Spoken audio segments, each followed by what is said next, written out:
Shalom Bapak Ibu Saudara, kembali lagi kita bertemu di dalam Embun Surgawi. Sebelum kita mendengarkan kebenaran firman Tuhan, mari kita akan tundukkan kepala dan berdoa.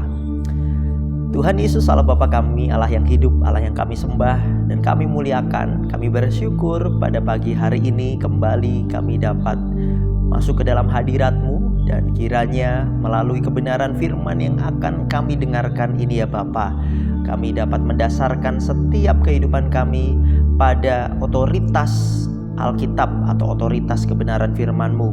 Dan kiranya firman-Mu ini akan menuntun hidup kami dan mendewasakan kami, sehingga kami menjadi pribadi yang serupa dengan kehendak-Mu ya Bapa.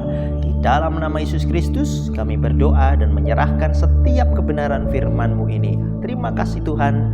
Haleluya, haleluya, amin. Bapak Ibu Saudara yang dikasihi Tuhan, saya percaya semua orang yang saat ini dikasihi oleh Tuhan pernah mengalami satu hal yang dinamakan kebimbangan.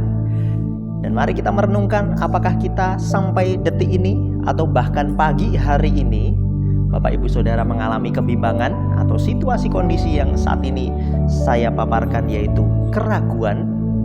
Mari kita merenungkan dan kita melihat kebenaran firman Tuhan ini, di mana setiap orang percaya dikehendaki Tuhan untuk jangan bimbang. Oleh karena itu, saya berikan judul firman Tuhan pada kesempatan pagi hari ini, yaitu jangan bimbang.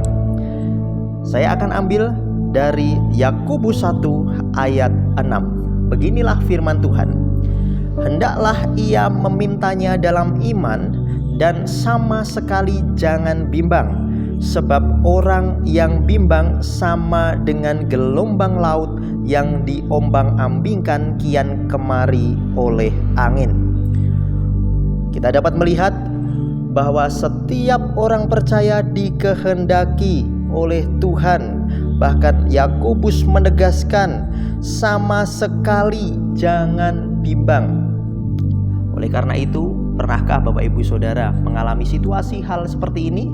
Di dalam KBBI, bimbang dapat diartikan dengan ragu-ragu, atau bahkan ada kata lain yang juga diangkat di sana, yaitu merasa cemas.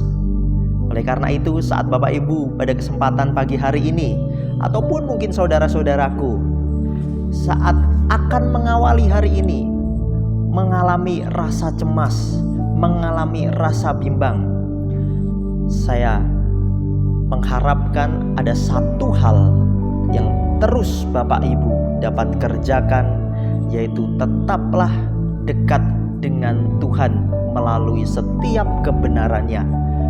Kiranya firman pada kesempatan pagi hari ini, inilah yang akan menjadi dasar di mana Yakobus menegaskan kehidupan kita untuk tidak sekalipun dalam keadaan yang diliputi atau bahkan bimbang ini menjadi sebuah kebiasaan yang kita pupuk atau kita biasakan dalam kehidupan kita. Bahkan kita sudah larut ke dalam rasa kecemasan, sehingga kita tidak lagi mengandalkan kuasa Tuhan yang luar biasa, kuasa Tuhan yang jauh besar melebihi segala permasalahan atau ketakutan-ketakutan kita. Bahkan kalau kita belajar dari seorang murid Yesus yang saat itu dikehendaki Tuhan untuk datang kepadanya saat Yesus berjalan di atas air, apa yang dikatakan oleh Yesus hanya satu kalimat saja, yaitu mari datanglah. Tetapi karena kebimbangan, tetapi karena ketakutan, apa yang dilakukan oleh murid Yesus tersebut membuat dirinya semakin tenggelam dan tidak yakin bahwa kuasa Tuhan saat itu mampu menuntunnya sampai ke tangan yang akan direngkuhnya.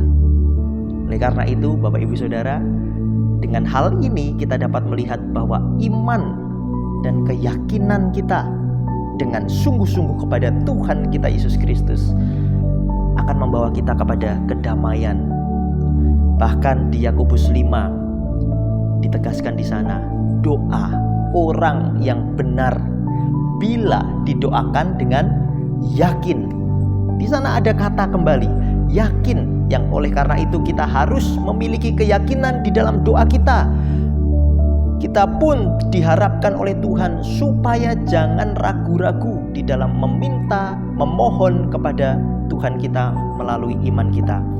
Oleh karena itu, awal yang indah dapat saya tegaskan kepada Bapak Ibu Saudara pada pagi hari ini, supaya di dalam menjalankan hari ini jangan sekalipun Bapak Ibu Saudara bimbang, sehingga hidup kita penuh dengan damai dan sukacita akan mampu kita hadapi hari ini dalam semangat yang Tuhan nyatakan di dalam kehidupan kita.